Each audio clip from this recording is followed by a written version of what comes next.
প্রতি নুরুল হক নূরের উপর বর্বর হামলা চালানো হয়েছে।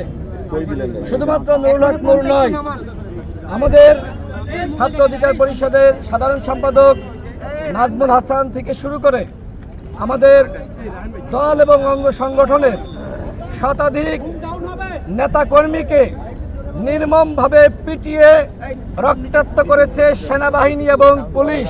আমাদের কার্যালয়ের মধ্যে প্রবেশ করে নেতাকর্মীদেরকে রক্তাক্ত করা হয়েছে।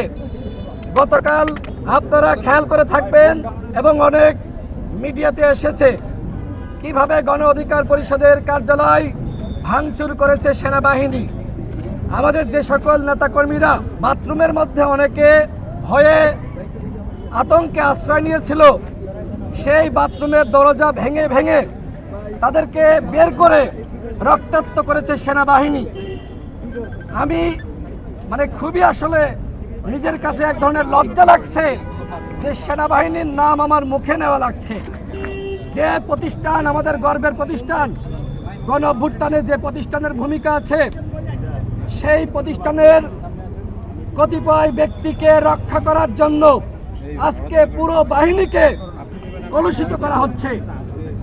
আমরা সেনাপ্রধানের কাছে আহ্বান জানিয়েছি, আপনি যদি এই ঘটনার দায় না নিতে চান তাহলে এই ঘটনার সাথে সম্পৃক্ত যারা তাদের বিরুদ্ধে অবশ্যই সেনা আইনে ব্যবস্থা গ্রহণ করতে হবে। আমরা 24 ঘন্টার সময় দিয়েছিলাম, কিন্তু এর মধ্যেও সেনাপ্রধান তার অবস্থান স্পষ্ট করেননি। কেন তিনি তার অবস্থান স্পষ্ট করছেন না সেটি আমাদের কাছে অত্যন্ত উদ্বেগের, যে এই ঘটনা আসলে তিনি জানতেন কিনা। আমরা সেনাপ্রধানকে আবারও বলতে চাই, আপনি অনতিবিলম্বে আমাদের উপর যে হামলা হয়েছে, এই হামলায় আপনার অবস্থান স্পষ্ট করুন। প্রিয় সাংবাদিক ভাইয়েরা, আপনারা জানেন নুরুল হক নূর এখনো পর্যন্ত ঢাকা মেডিকেলের আইসিইউতে কাতরাচ্ছে। গতকাল রাতে আমি তার সাথে দেখা করেছি এবং আমি তার সাথে কথা বলার চেষ্টা করেছি। অনেক মিডিয়াতে যে খবর আসছে যে পুলিশ নুরুল হক নূরকে আঘাত করেছে, কিন্তু এই খবরটি সঠিক নয়। মূলত সেনাবাহিনীর কতিপয় সদস্য নুরুল হক নূরকে চিনতে পারার পরেও একের পর এক তার উপরে আঘাত করেছে। আপনারা খেয়াল করে থাকবেন, একজন সেনা সদস্য সে লাঠি দিয়ে নুরুল হক নূরের বুকে আঘাত করেছে। অর্থাৎ এই যে জুলাই গণ অভ্যুত্থানে নুরুল হক নূর ঘোষণা দিয়েছিল হাসিনার 90% পতন হয়ে গেছে, 10% বাকি আছে। এই জুলাই গণ অভ্যুত্থানে আমাদের দলের নেতাকর্মীরা যে ত্যাগ স্বীকার করেছে, এই ত্যাগের প্রতিশোধ এইভাবে নেওয়া হয়েছে। কয়েকজন সেনা সদস্য সেখানে বলেছে জুলাই ভরে দেওয়া হবে। অর্থাৎ এরা কারা আমরা জানতে চাই। জুলাইয়ের প্রতি, গণ অভ্যুত্থানের প্রতি যাদের রাগ রয়েছে তারা কোনোভাবেই সেনাবাহিনীর সদস্য হতে পারে না।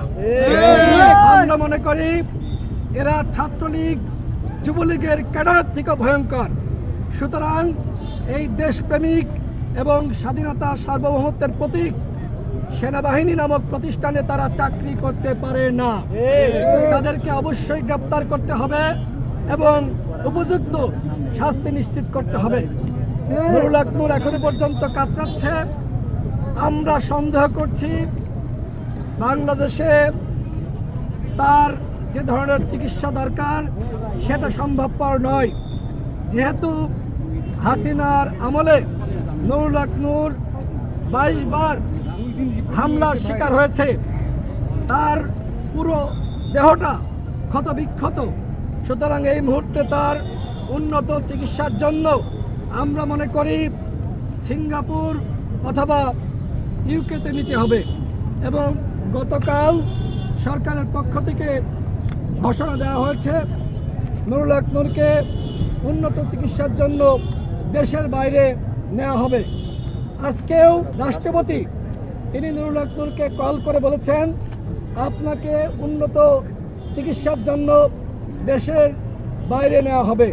আমরা মনে করছি বাংলাদেশে যে সকল চিকিৎসকরা রয়েছে তারা অবশ্যই দক্ষ, তারা অবশ্যই উন্নত মানের চিকিৎসা দিতে পারে, কিন্তু নানান ধরনের প্রশাসনিক জটিলতা রয়েছে। আমরা সন্দেহ করছি এইখানে চিকিৎসা হলে নুরুল হক নূরের নিরাপত্তা বিঘ্নিত হতে পারে এবং তার জীবনের ক্ষেত্রে এক ধরনের ঝুঁকি নেমে আসতে পারে। বিভিন্ন সময় এই ধরনের ঘটনা ঘটেছে যে ইনজেকশন পুশ করে একজন জাতীয় নেতা বা জনপ্রিয় নেতাকে মেরে ফেলা হয়েছে। সুতরাং নুরুল হক নূরকে যেহেতু সেনাবাহিনীর কতিপয় সদস্য এইভাবে হামলা করতে পেরেছে এবং আমাদের কাছে যেটি মনে হয় যে টার্গেট কিলিংয়ের উদ্দেশ্যে মূলত নুরুল হক নূরের উপর এই ধরনের হামলা করা হয়েছে। আমরা সরকারের কাছে আহ্বান জানিয়েছি একটি তদন্ত কমিটি গঠন করেন, কিন্তু সরকার বলেছে বিচার বিভাগীয় তদন্ত কমিটি তারা গঠন করবে। আসলেই তারা সেটি করবে কিনা সেটি নিয়ে আমাদের কাছে সন্দেহ রয়েছে। দেখেন যে আমরা 2018 সালের কোটা সংস্কার আন্দোলনের নেতৃত্ব দিয়েছি এবং এই জুলাই গণঅভ্যুত্থানে আমাদের ভূমিকা আপনারা সকলে জানেন। আজকে সরকার 3টি দলকে নিয়ে বৈঠক আহ্বান করেছে। এইটা আমাদের সাথে বৈষম্য। গণঅভ্যুত্থানের আমরা যারা অন্যান্য অংশীজন রয়েছি আমাদের সবার সাথে এক ধরনের বৈষম্য করছে সরকার। সুতরাং সরকারের উপরে আমরা পুরোপুরি আস্থা রাখতে পারছি না। সরকার যে তদন্ত এবং বিচারের কথা বলছে এবং সহানুভূতি জানিয়েছে, প্রতিবাদ জানিয়েছে, আপনারা সরকারে আছেন, যারা এই হামলা চালিয়েছে আপনারা কি গ্রেপ্তার করার জন্য নির্দেশনা দিয়েছেন? আমার জানা মতে এখনো পর্যন্ত গ্রেপ্তার করার নির্দেশনা দেওয়া হয়নি।